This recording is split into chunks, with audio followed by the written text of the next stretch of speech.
बिस्मिल्लाहिर्रहमानिर्रहीम। अस्सलामु अलैकुम एवरीवन। आज की इस वीडियो में इंशाअल्लाह अज़ीज़ हम 9th के मैथ की एक्सरसाइज 2.5 कंप्लीट करेंगे। क्वेश्चन नंबर 1 में वो कह रहा है इवेल्यूएट करना है आपने आयोटा की पावर्स को। आयोटा की पावर्स के हवाले से मैं आपको एक बात बताता चलूँ कि आयोटा की जो भी पावर हो आपने उसको ब्रेक करना है 2 के मल्टीपल में। 2 के मल्टीपल का क्या मतलब है? ऐसी पावर जो 2 पे कंप्लीट पूरी पूरी डिवाइड हो जाए, तकसीम हो जाए। ठीक है, आपने आयोटा की पावर को सबसे पहले उसमें ब्रेक करना है। अब यहाँ पे देखें क्वेश्चन नंबर 1 के पार्ट नंबर 1 में आयोटा की पावर 7 है, तो 7 को हमने ब्रेक किया है आयोटा की पावर 6 में और आयोटा की पावर 1 में। अब आप देखें 6 और 1 कितनी होती है? 7। कोई चीज़ हमने अपनी तरफ से ऐड नहीं की। यहाँ पे देखें मल्टीप्लिकेशन है। मल्टीप्लिकेशन में आपको पता है बेस सेम हो तो पावर्स क्या हो जाती हैं? ऐड हो जाती हैं। तो आयोटा की पावर 7 को हम लिख सकते हैं आयोटा की पावर 6 मल्टीप्लाइड बाय आयोटा की पावर 1। अब आयोटा की पावर जो 6 है उसको फर्दर हम ब्रेक करेंगे आयोटा की पावर 2 और ब्रैकेट के बाहर 3। आयोटा की पावर 2 में क्यों ब्रेक किया है? क्योंकि आयोटा स्क्वायर हमें पता है -1 के इक्वल होता है। ठीक है जी, ये बात आपने जहन में रखनी है कि आयोटा की पावर को सबसे पहले हमने ब्रेक करना है 2 के मल्टीपल्स में, यानी ऐसे नंबर में जो 2 पे पूरा पूरा डिवाइड हो जाए। फिर हमने उसको आयोटा स्क्वायर में ब्रेक करना है आयोटा की पावर 2 में। आयोटा की पावर 2 में क्यों ब्रेक करना है? क्योंकि आयोटा की पावर 2 जो है वो -1 के इक्वल है। यहाँ पे देखें आयोटा स्क्वायर की जगह हमने -1 पुट किया, ये 3 पावर जो थी ये एज इट इज़ आ गई और ये 7 आयोटा एज इट इज़। अब आयोटा की जगह जो आयोटा स्क्वायर की जगह -1 पुट किया था ये -1 की पावर 3 है। ये बात जहन में रखिएगा कि ये जो माइनस है ना, ये वाली जब इसकी पावर इवन होती है, जब इसकी पावर 2 पे पूरी पूरी डिवाइड होने वाली होती है तो ये माइनस ख़त्म हो जाती है। अदरवाइज़ ये माइनस ऑड पावर की शक्ल में यहाँ पे रहती है। अगर यहाँ पे पावर ऑड होगी, यहाँ पे 3 है ना, तो ये माइनस रहेगी हमारे पास। ये देखें -1 मल्टीप्लाइड बाय आयोटा, ये वाला, ये दोनों मल्टीप्लाई होके माइनस आयोटा बन गया है। आगे आयोटा की पावर 50 है। आयोटा की पावर 50 को हमने ब्रेक किया 2 में और 25 में। ये तो पहले ही 2 का मल्टीपल है 50, यानी 2 पे पूरा पूरा डिवाइड होता है, इसलिए हमने इसको इस तरह ब्रेक नहीं किया कि 6 और 1 ने जिस तरह हमने पहले क्वेश्चन में किया है। ठीक है, यहाँ पे हमने देखें आयोटा की पावर 2 में और 25 में ब्रेक किया है। आयोटा की पावर 2 और 25 क्यों ब्रेक किया है? क्योंकि आपको पता है आयोटा स्क्वायर जो है वो -1 के इक्वल है। आयोटा स्क्वायर की जगह हमने -1 पुट किया और ये इसकी पावर 25 एज इट इज़ लिख दी। यहाँ पे देखें मैंने आपको पहले भी बताया है कि ये जो माइनस है, ये वाली माइनस अगर यहाँ पे पावर आपकी ऑड है, यानी ऐसी पावर है जो 2 पे पूरी डिवाइड नहीं होती, तो ये माइनस एज इट इज़ रहेगी। अदरवाइज़ अगर यहाँ पे पावर आपकी इवन है, 2 पे पूरी पूरी डिवाइड हो जाती है, तो ये माइनस ऑटोमेटिकली क्या हो जाएगी? ख़त्म हो जाएगी। तो ये हमारा आंसर आ गया। ठीक है, -1 की पावर 25 जो है वो -1 के ही इक्वल आता है। आगे चलते हैं जी, माइनस आयोटा की पावर 5। माइनस आयोटा हमने अलहदा कर लिया है और पावर 5 को हमने क्या करना है? ब्रेक करना है। देखें 4 में और 1 में हमने क्या कर लिया? ब्रेक कर लिया। 4 में क्यों ब्रेक किया? क्योंकि 2 का मल्टीपल है, 2 पे पूरा पूरा डिवाइड होता है। ठीक है जी, अब ये माइनस और ये प्लस मल्टीप्लाई होके माइनस बन जाएगा, यानी हमने जस्ट इसको चेंज करके लिखा है, ब्रेक करके लिखा है, दैट्स इट। ये minus iota as it is. Iota की पावर 4 हमने फर्दर ब्रेक कर लिया आयोटा की स्क्वायर और फिर ब्रैकेट के बाहर फिर स्क्वायर, यानी 4 को हमने 2 और 2 में ब्रेक कर लिया। 2 और 2 मल्टीप्लाई करें तो 4 आ जाता है ना, तो हमने अपनी तरफ से कोई भी चीज़ चेंज नहीं की, यानी कुछ भी हमने नया नहीं लिखा, जस्ट ब्रेक करके लिखा उसको। यहाँ पे देखें ये minus iota as it is. Iota square की जगह हमने -1 लिखा और -1 की ये जो पावर 2 थी ये एज इट इज़ आ गई। माइनस आयोटा यहाँ पे लिख लिया। ये देखें -1 की पावर इवन है, अब 2 है, इवन है ना, 2 पे पूरा पूरा डिवाइड हो रहा है, तो ये माइनस ख़त्म हो जाएगी। हमने जस्ट 1 लिख लिया यहाँ पे। ठीक है, 1 को और माइनस आयोटा को हमने मल्टीप्लाई किया तो माइनस आयोटा आंसर आ गया।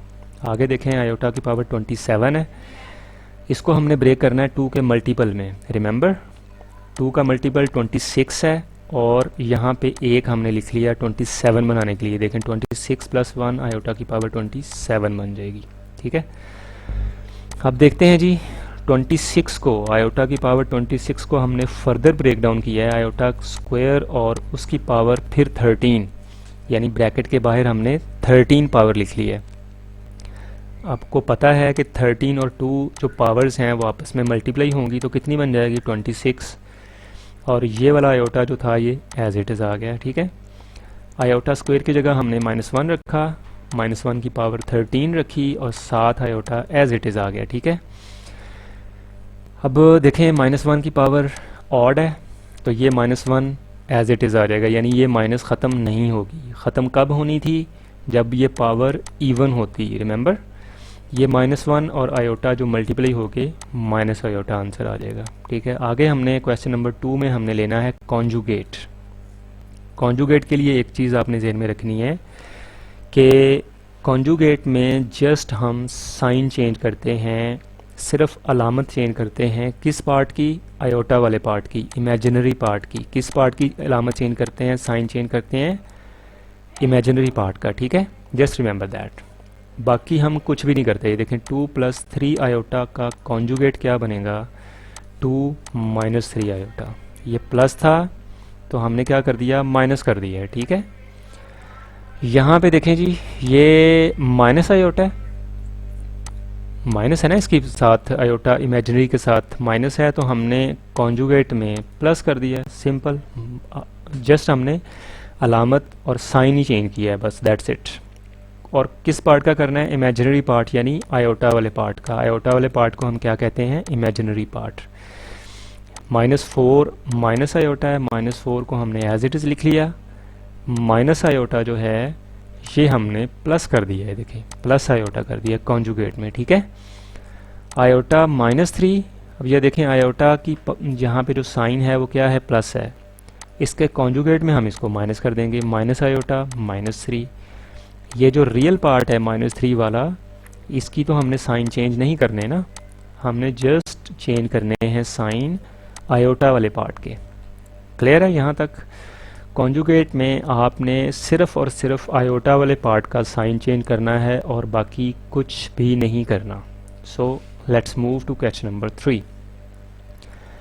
यहाँ पे हमने रियल और इमेजिनरी पार्ट जो हैं वो अलग-अलग करके लिखने हैं हमने, दैट्स इट। यानी आपको पता होना चाहिए कि रियल पार्ट कौन सा है और इमेजिनरी पार्ट कौन सा है। क्वेश्चन नंबर 2 में भी हमने थोड़ा सा डिस्कस किया था कि जिसके साथ आयोटा नहीं होता वो रियल पार्ट है। यहाँ पे देखें 1 + आयोटा है, तो 1 जो है इसके साथ आयोटा नहीं है, तो ये रियल पार्ट है। अब आयोटा के साथ जो कोएफिशिएंट है वो कितना है? 1। आयोटा के साथ कितना कोएफिशिएंट है? 1, क्योंकि कुछ भी नहीं लिखा हो तो दैट मीन्स 1 है, तो इसका इमेजिनरी पार्ट कितना होगा? 1। ठीक है, यहाँ पे देखें जी रियल पार्ट जिसके साथ आयोटा नहीं है वो -1 है, तो यहाँ पे हमने -1 लिख लिया। +2 आयोटा के साथ है, तो आयोटा के साथ वाला क्या होता है? इमेजिनरी पार्ट होता है। ठीक है, क्या होता है वो? Imaginary part. ये देखें +2 को हमने क्या लिख लिया? इमेजिनरी पार्ट के साथ लिख लिया। -3 आयोटा +2, यहाँ पे देखें उसने जस्ट शफल कर दिया है और कुछ भी नहीं किया। ये जो -3 है, -3 आपको पता है कि आयोटा के साथ है, तो ये इमेजिनरी पार्ट है। कौन सा पार्ट है? इमेजिनरी। ये देखें -3 हमने इमेजिनरी के नीचे लिख लिया। 2 के साथ आयोटा नहीं है तो ये रियल पार्ट है। यहाँ पे देखें 2 + 0 आयोटा, 2 जो है वो रियल पार्ट है क्योंकि इसके साथ आयोटा नहीं है। आयोटा के साथ 0 है तो 0 हमने इमेजिनरी पार्ट में लिख लेना है। Everything is clear. Let's move forward to question number 4। Question number 4 में वो ये कह रहा है कि find the value of x and y if x + iota y + 1 = 4 - 3 iota. आपने एक बात याद रखनी है यहाँ पे कि दोनों साइड्स पे इक्वल टू की दोनों साइड, यानी लेफ़्ट हैंड साइड पे और राइट हैंड साइड पे रियल पार्ट के इक्वल होता है और इमेजिनरी पार्ट जो है वो इमेजिनरी पार्ट के इक्वल होता है। यानी आयोटा वाला पार्ट आयोटा वाले पार्ट के इक्वल होता है और बग़ैर आयोटा वाला पार्ट जो रियल पार्ट है वो रियल पार्ट के इक्वल होता है दोनों साइड्स पे। Just remember that. ओके, यहाँ पे देखें real part is equal to real part. ये यहाँ पे रियल पार्ट कौन सा है, जहाँ पे आयोटा नहीं है, x+1 है। ये देखें x+1 मैंने लिख लिया है लेफ्ट हैंड साइड पे, और यहाँ पे रियल पार्ट कौन सा है जिसके साथ आयोटा नहीं है, राइट हैंड साइड पे 4 है, तो x+1 इज इक्वल टू 4 आ जाएगा। यहाँ पे ये प्लस का 1 है, इस साइड पे आएगा तो माइनस का 1 हो जाएगा। 4 - 1 करेंगे तो x की वैल्यू क्या आ जाएगी, 3 आ जाएगी। अच्छा जी, x की वैल्यू हमने फाइंड कर ली है। अब let's find out the value of y। अब आयोटा के साथ लेफ्ट हैंड साइड पे क्या है, y है, यहाँ पे y लिख लिया इमेजिनरी पार्ट में। यहाँ पे देखें राइट हैंड साइड पे आयोटा के साथ क्या है, -3, तो ये इसका इमेजिनरी पार्ट है। रियल पार्ट के इक्वल और इमेजिनरी पार्ट के इक्वल, ठीक है। तो राइट हैंड साइड पे जो इमेजिनरी पार्ट है वो -3 है, तो दैट्स वाई हमने y को -3 के इक्वल लिख लिया। हमने y और x की वैल्यूज़ ही फाइंड करनी थी, वो हमने फाइंड आउट कर ली हैं। अगर आप लोगों का इस एक्सरसाइज में या पिछली एक्सरसाइजेज से मुतल्लिक कोई भी क्वेश्चन हो तो काइंडली कमेंट्स में ज़रूर पूछा करें, मैं इंशाअल्लाह अज़ीज़ आपको वहाँ पे इसका आंसर दूंगा। अगर आपको वीडियो अच्छी लगी हो तो काइंडली इसको लाइक भी कीजिएगा और शेयर भी कीजिएगा, और प्लीज़ हमारा चैनल सब्सक्राइब करना ना भूला करें। Thank you so much for watching.